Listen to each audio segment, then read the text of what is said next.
ETF index mutual funds నేర్చుకుని stock మార్కెట్లో రాణించాలనుకుంటున్నారా? వెంటనే ఈ నెంబర్కి కాల్ చేయండి.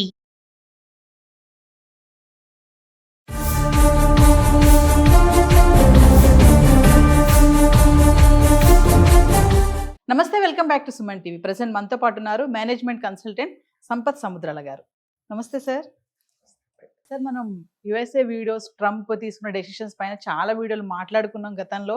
సో ప్రెసెంట్ చూసుకుంటే మళ్ళీ ట్రంప్ ఎప్పుడైతే అధికారంలోకి వచ్చారో అప్పటి నుంచి ఈ రోజు ఈ సిచ్యువేషన్ వరకు కూడా సో మెనీ డెసిషన్స్ అన్నమాట. ఎన్నో డెసిషన్స్ తీసుకుంటున్నారు. స్టూడెంట్స్ని, అటు పేరెంట్స్ని కానీ, జాబ్ చేసే వాళ్ళనే కానీ అందరినీ కూడా కొంచెం డిస్టర్బ్ చేస్తున్నారని అనుకోవాలి. మన వాళ్ళనే కాదు, అమెరికాలో ఉంటున్న వాళ్ళకు కూడా ట్రంప్ తీసుకున్న నిర్ణయాలు నచ్చడం లేదు. ప్రొటెస్ట్లు కూడా చేస్తున్నారు. ఒక్కసారి ఈరోజు మిమ్మల్ని మళ్ళీ పిలవడానికి కారణం ఏంటంటే, ప్రజెంట్ అమెరికాలో సిచ్యువేషన్ ఎలా ఉంది, మరి మన స్టూడెంట్స్ వెళ్ళొచ్చా, అక్కడ ఉన్న వాళ్ళ పరిస్థితి ఏంటి, అక్కడ ఉండొచ్చా, తిరిగి వచ్చేయాలా, జాబ్ చేసే వాళ్ళే కానీ, సెటిల్ అవ్వాలనుకునే వాళ్ళే కానీ, ఎన్ఆర్ఐసే కానీ, మరి పేరెంట్స్కి కానీ చెప్పే మన సందేశాలు ఉన్నాయా? ప్రజెంట్ సిచ్యువేషన్ ఎలా ఉంది అంటే, నేను న్యూస్లో చూస్తున్నప్పుడు when I come across all this news నేను అనుకుంటాను నవీనా విల్ కాల్ మీ. ఎందుకనంటే రోజు ఒక విచిత్రమైన వార్త, రోజు ఒక డిఫరెంట్ కైండ్ ఆఫ్ స్టేట్మెంట్ మనం చూస్తూనే ఉన్నాం.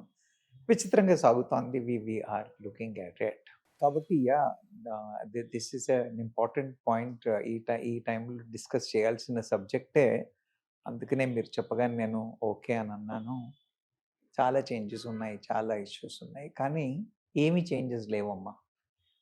మనం లాస్ట్ టైం ఏం మాట్లాడానో ఇవాళకి కూడా పరిస్థితి అంతే. ఏముందంటే చెప్తాను నేను మీకు గుర్తున్నట్టయితే నేను లాస్ట్ టైం మాట్లాడినప్పుడు కూడా చెప్పాను ఏంటంటే, వాడి దేశంలోకి మీరు రాకండి అని అంటున్నాడు. మనం బలవంతాన పోవడానికి ట్రై చేస్తున్నాం, వాడు ఆపుతున్నాడు. అంతే. You understand my point?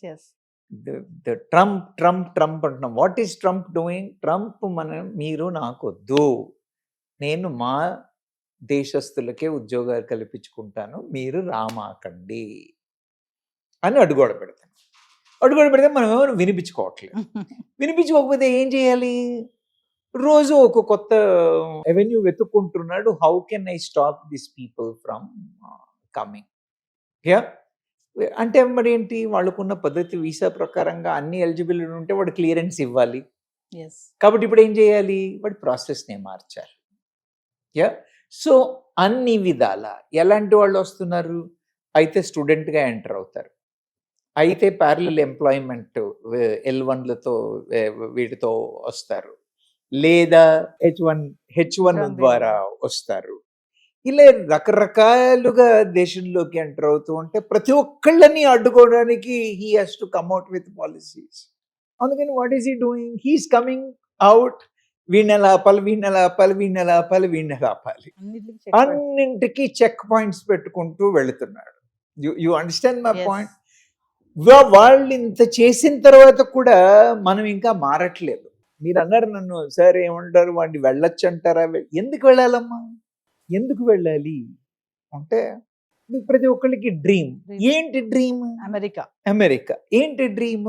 మీరు ఇంతకు ముందు హైదరాబాద్ని చూసినట్టయితే, ఇవాళ హైదరాబాద్ని చూసినట్టయితే, లేదా మీరు సెక్రటేరియట్కి ఇటువైపు ఉన్న హైదరాబాద్ని, అటువైపు ఉన్న హైదరాబాద్ని చూసినట్టయితే, there is a phenomenal difference. So we are going to change. We have to change. Who have to change? We have to change. You understand my point?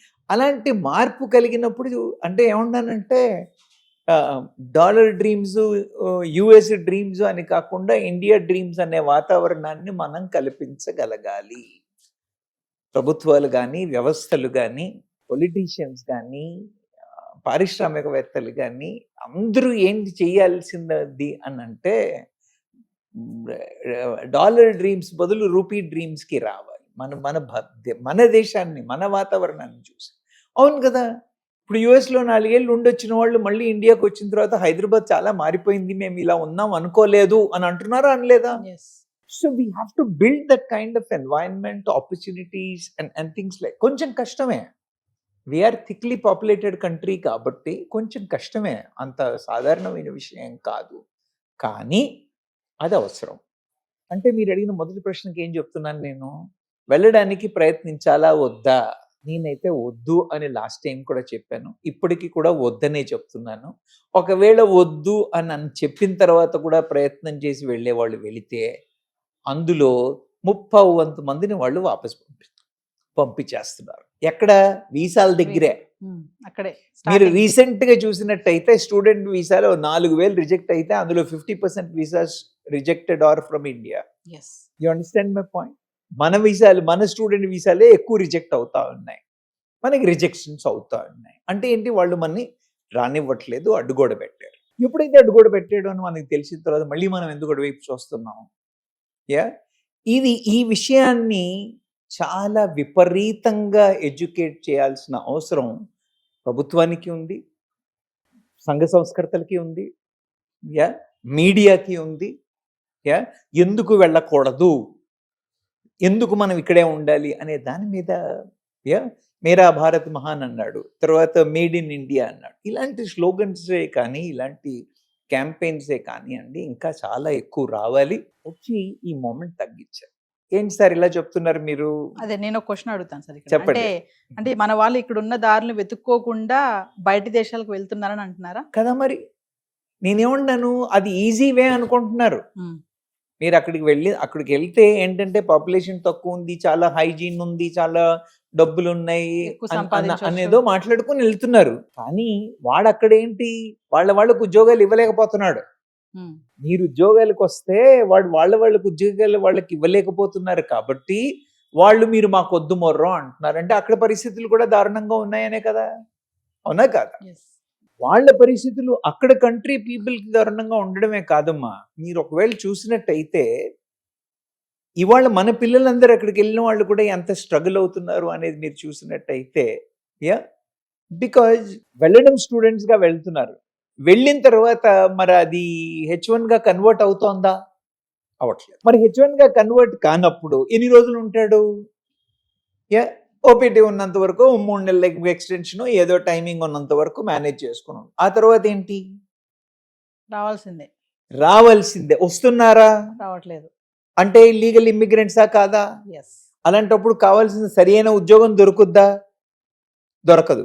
So ఇక్కడ పడే స్ట్రగుల్ కంటే అక్కడ వెళ్ళి ఎక్కువ స్ట్రగుల్ పడాల్సిన అవసరమా? దీన్ని ఎందుకు జనాలు ఆలోచించట్లేదు? తల్లిదండ్రులు ఎందుకు ఆలోచించట్లేదు? పిల్లలు ఎందుకు ఆలోచించట్లేదు? అయితే క్రీమ్గా ఉన్న వాళ్ళు వెళ్ళారనుకోండి, టాప్ ఆఫ్ ద లేయర్ వాళ్ళు వెళ్ళారనుకోండి, వాళ్ళు ఖచ్చితంగా ఆలింగనం చేసుకుని తీసుకుంటారు, బికాజ్ సర్వైవ్ అవుతారు, వాళ్ళకి ఎకానమీకి కాంట్రిబ్యూట్ చేస్తారు. అవునా? వాళ్ళకి ఎకానమీ కాంట్రిబ్యూట్ చేస్తారు కాబట్టి అలాంటి వాళ్ళకి నేను చెప్పాల్సిన అవసరం లేదు. Either they go and settle there, లేదా వాళ్ళు తెలివిగా ఆలోచించి మేము బయటకు వెళ్ళట్లేదండి ఇక్కడే ఉంటామని they are doing their startups, they are doing various other things. అవునా కాదా? కాబట్టి స్టూడెంట్స్ వెళ్ళకూడదా అని అంటే my strong opinion on that day, ఇంతకుముందు మనం కలిసిన దానికి ఇవాళకి కూడా నేను చెప్పేది ఏంటంటే, let's not look at America. Look at America అని అనగానే మీరు నన్ను మళ్ళీ ఇంకో క్వశ్చన్ అడుగుతారు, అంటే మరి వేరే దేశాలకు వెళ్ళొచ్చా సార్? వేరే ఇంకేమన్నా కంట్రీస్ ఉన్నాయా? ఈ మధ్యన కొంచెం చూస్తున్నాం సార్, వార్తలు కూడా వస్తున్నాయి. మన వాళ్ళు అమెరికా కొంచెం పక్కన పెడుతున్నారు ఆలోచనలో, వేరే ఇప్పుడు యూరోప్, ఆస్ట్రేలియా, కెనడా ఇటువైపు మల్లుతున్నారు, పిలుస్తున్నాయి అవి మన లెట్ కార్పెట్ వేసి అంటున్నారు. అంటే ఎటు స్లోప్ ఉంటే అటు వాటర్ పారుతుంది అన్నట్టుగా భారతీయ యువత అంతా ఏ దేశానికి వెళ్ళాలి అనే చూస్తున్నారు. ఈ విషయం తెలిసిన తర్వాత ఆ దేశాలు అలౌ చేస్తాయా? బికాజ్ వాళ్ళు కూడా భరించేంత కెపాసిటీ ఉండాలి కదా. అవునా? మీరు అలా చూసినట్టయితే యుఎస్ యూనివర్సిటీస్ కంటే కూడా UK universities are far better. Fees పరంగా కానివ్వండి, అకాడమిక్స్ పరంగా కానివ్వండి, యూకేలో మీకు కావాలి. కానీ నేనేమన్నానంటే, మెల్లిమెల్లిగా మీరు కెనడాలో చూస్తున్నారు కదా, Canada has also started putting restrictions. అవునా? సో ప్రతి country has put in restrictions, everybody is stopping. మనం ఉన్నదాన్ని వదిలేసుకుని ఎందుకు పరిగెత్తుకుని, why are we doing it? What do you know about Canada? What will you go and do there? What you know about any other European countries? జర్మనీకి వెళ్ళినట్టయితే వాళ్ళ భాష వస్తే గానీ మనం బతకలేము అక్కడ. అవునా? మరి ఈ భాష రాకపోతే బతకలేము. అలాంటిది why are we looking at those places? So Amma, it is not US alone. I am saying let us not look at any country. Yes Let's start debating on what do we do to retain these people.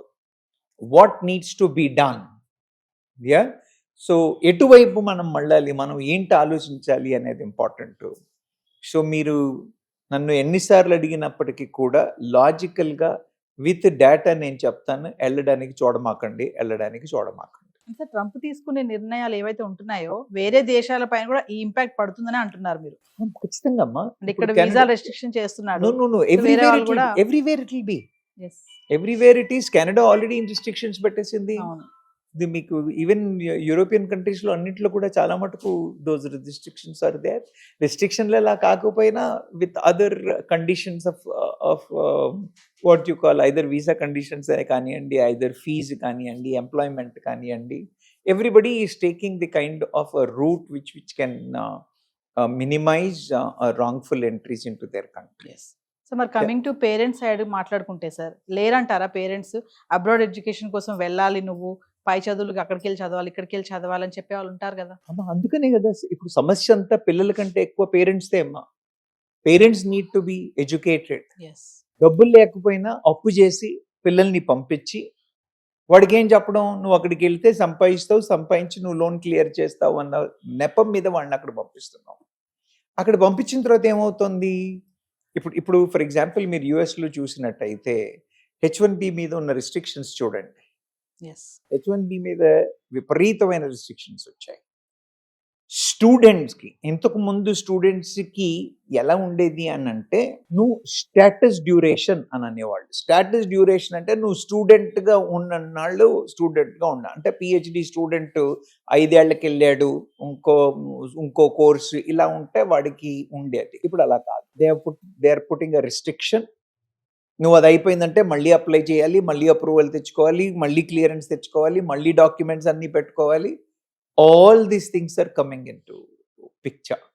Yeah, మీరు ఉస్మానియా యూనివర్సిటీలోనే చూడండి, సగం హాస్టల్స్లో పిల్లలు complete చేసిన వాళ్ళు పిహెచ్డీలకు enrol అయ్యి క్యాంపస్లో అలా ఉండిపోతారు. తప్పకూడదు, కానీ మీరు ఎమ్మెల్యే క్వార్టర్స్లో పోయి చూసినట్టయితే 10 ఏళ్ల క్రితం ఎమ్మెల్యే ఉన్న ఫ్యామిలీ కూడా ఇంకా ఎమ్మెల్యే క్వార్టర్స్లో ఉంటుంది.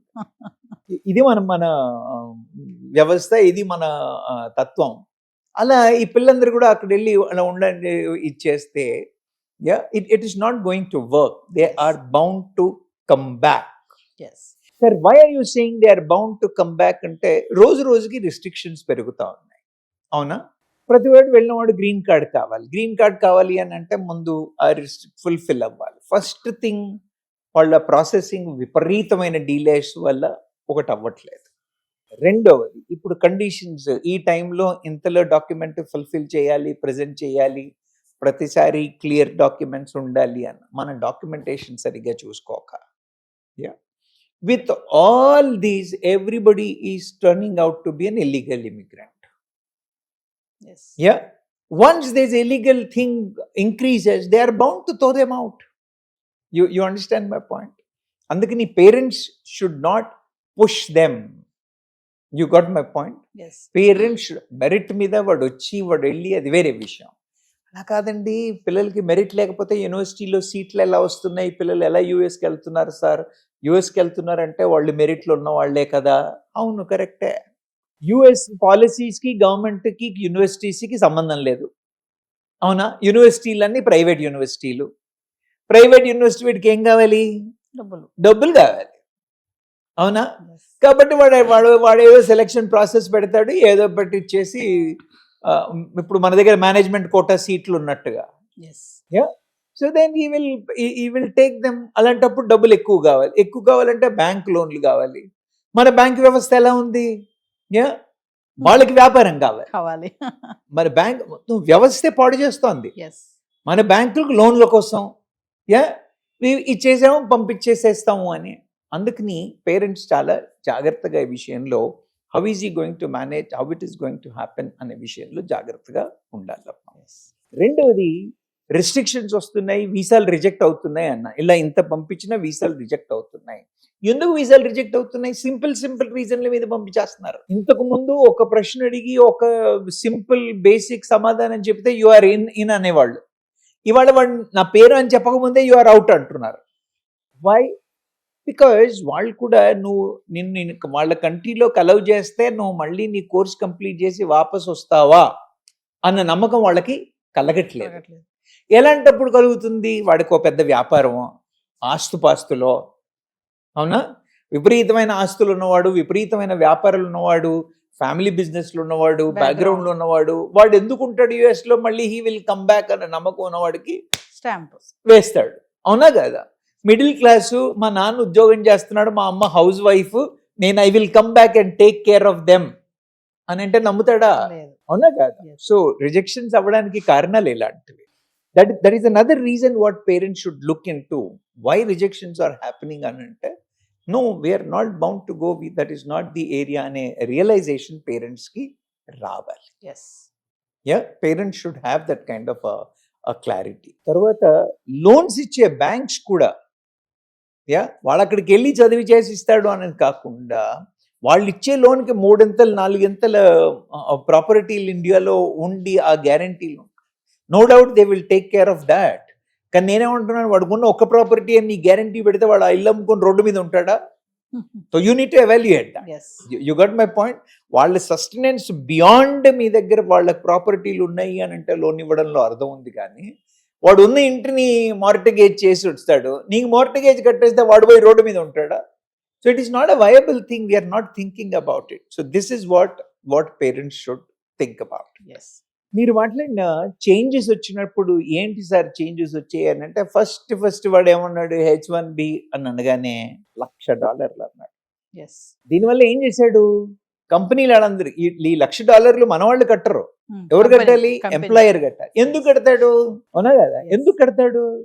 వాడు కట్టాలి అని అంటే ఈ వచ్చేవాడు కొన్ని కోట్లలో సంపాదించే కెపాసిటీ ఉన్నవాడైతే కడతాడు. So they are restricting there. తర్వాత ఇప్పుడు కొత్తగా వచ్చిన ఎంప్లాయ్మెంట్ ఆథరైజేషన్ డాక్యుమెంట్ ఛాలెంజ్ ఏదైతే వచ్చిందో, వాళ్ళకి ఇంతకు ముందు బైడెన్ ఉన్నప్పుడు దాని ఎక్స్టెన్షన్ 540 రోజుల వరకు, మనం రెన్యువల్ అప్లికేషన్ వేసిన తర్వాత కూడా అప్లికేషన్ వేసేస్తే ఆటోమేటిక్గా రెన్యువల్, ఆటోమేటిక్గా you have eligibility to stay in that country అన్న పరిస్థితుల్లో ఉండింది. ఇప్పుడు అలా లేదు. బైడెన్ ఏమన్నారు? ఆటోమేటిక్గా కాదు, ప్రతిసారి నువ్వు డాక్యుమెంటేషన్ ఫైల్ చేయాల్సిందే, ఫైల్ చేసి రినివల్ అవ్వాల్సిందే. మరి రినివల్స్ అవుతాయా అంత ఈజీగా? అవ్వదు. ఎందుకు అవ్వవు? ప్రాసెసింగ్ టైం పడుతుంది. మరి ప్రాసెసింగ్ టైం పడుతుంది కాబట్టి ఏం చేద్దాం? అడ్వాన్స్గా ఫైల్ చేద్దాం. అవునా? మీరు ఎంత అడ్వాన్స్గా ఫైల్ చేసినా 6 నెలల ముందు, 180 days ముందు సబ్మిట్ చేయాలి, 180 daysలో ప్రాసెస్ అయిపోతుంది అని అంటున్నారు. Very interesting thing. ఇలా 180 days ఎంతమంది వేస్తే మళ్ళీ ఎంత పైలప్ అయిపోతే how will they clear those? Pile up అయ్యే క్లియరెన్స్ అవ్వట్లేదు కదా మన ఇండియాలో కోర్టులో కేసులు పడ్డట్టుగా. అవునా కదా? మనమే ఏం చేయలేకపోతున్నాం. మన లీగల్ సిస్టమ్ని మనమే ఏం చేయలేకపోతున్నాం. You understand my point? మరి వాళ్ళు ప్రాసెస్ చేయలేకపోతున్నారు అంటే it is going to be like that. So ఆ టైం లైన్ క్రాస్ అయిపోయిన తర్వాత అప్పుడేమవుతుంది? H1B ఉన్న వాళ్ళందరి స్పౌసెస్ అందరూ కూడా ఉద్యోగాలు చేయడానికి ఉండకపోతే డబుల్ ఇన్కమ్ ఉండదు. డబుల్ ఇన్కమ్ ఎందుకు కావాలి? బికాజ్ ఇటు ఫ్యామిలీ నడపాలి, ఇటు ఇంటికి పంపించాలి. అవునా? అక్కడ యుఎస్లో they have to live their life and then they have to send money to the family to clear the loan and things like that. అవునా? ఇది అవ్వట్లేదు అని అనగానే ఒకసారి అమ్మాయి వర్క్ చేయడమో అబ్బాయి వర్క్ చేయడమో మానేశారు, ఒకళ్ళే సంపాదిస్తున్నారు అని అనుకోండి, can they balance it? So రెండో రెస్ట్రిక్షన్. ఇప్పుడు కొత్తగా మన కొత్తగా వచ్చే రిఫార్మ్స్ లో ఏమంటున్నారు అని అంటే, ఎంతవరకు అవుతుందో తెలియదు, నవంబర్లో వచ్చే పాలసీ దీని ప్రకారంగా మన ఇవి అవుతే every outsourced job, not just the employment, మన విప్రో, ఇన్ఫోసిస్ వీళ్ళందరూ ఏవైతే జాబ్లు తెచ్చుకొని ఇవి చేస్తున్నారో ఆల్ వాటన్నింటి మీద 25% ట్యాక్స్ వేస్తామంటున్నారు. So what happens? The service cost will increase by 25%. అప్పుడు అమెరికన్ కంపెనీలు ఏమంటాయి? ఇన్ఫోసిస్ లాంటి వాళ్ళని cut down your cost by 25% అన్న అంటారు. అవునా? సో అంటే అక్కడ కూడా కాదు, ఇక్కడి నుంచి ఇక్కడ- వచ్చే రెవెన్యూ కూడా దెబ్బపడే సిచ్యువేషన్స్ ఉన్నాయి.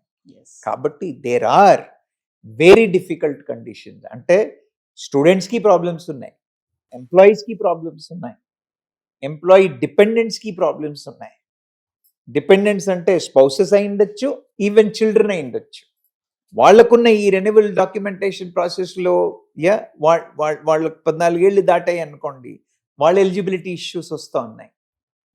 With all these things everybody's life is becoming difficult. కాబట్టి మీరు అడిగిన ప్రశ్నకి వెళ్లకుండా ఉండడం, వెళ్ళాలి అనే ఆలోచన ఉండకపోవడం అనేది ఇంపార్టెంట్. పేరెంట్స్కి చెప్పదలుచుకుంది, వ్యవస్థకి చెప్పదలుచుకుంది, మన ప్రభుత్వాలకు చెప్పదలుచుకుంది ఏంటి అని అంటే, మన వాళ్ళు అటు పోకుండా చూడడానికి ఏంటి చేయడం అనే వాటి మీద థింక్ ట్యాంక్ ఆఫ్ ఇండియా కానివ్వండి, మన విశ్లేషకులు కానివ్వండి, వీటి మీద ఫోకస్ చేసి how do we retain our people in the country, how do we stop the brain drain అని చూసినట్టయితే పరిస్థితులు బాగుపడతాయి. కానీ లేకపోతే situations are going to be worst.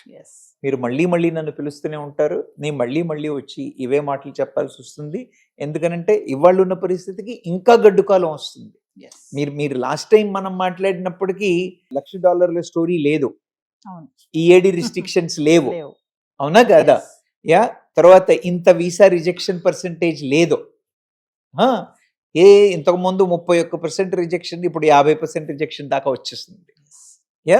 మరి ఇంత రిస్ట్రిక్షన్ ఇవన్నీ వస్తున్నాయి అని అంటే ఇంకా ఇంకా ఇంకా డిఫికల్ట్గానే అవుతుంది తప్పితే ఇది పాజిటివ్గా అయ్యే అవకాశం లేదు. కాబట్టి my strong advice to students to explore what can be done in India. You got my point? I'm not saying go to any other country also. I'm saying why can't you explore in India? Point 1. Point 2, పేరెంట్స్కి ఏం చెప్తున్నానంటే, మీ పిల్లల భవిష్యత్తు చూస్తున్నారా మీరు, లేదా సొసైటీలో మీ పేరు చూస్తున్నారా? మీ పిల్లల భవిష్యత్తును మీరు చూస్తున్నట్టయితే మాత్రం I'm saying don't plan, don't think of sending them out. భవిష్యత్తు భారతదేశంలోనే ఉంది, భవిష్యత్తు మన ఇంట్లోనే ఉందండి. భవిష్యత్తు కోసం మనం బయట వెతుక్కోవాల్సిన అవసరం లేదు. ఏం చెయ్యాలి ఆలోచిద్దాం, ముందుకు రండి, let us start discussing about it అన్న ధోరణిలో ఉండాలి తప్పితే ఇక్కడ పరిస్థితి బాగాలేదండి అందుకని మేము వెళ్తున్నామండి and that is not right. I hope I have answered your question. Thank you, sir. Thank you.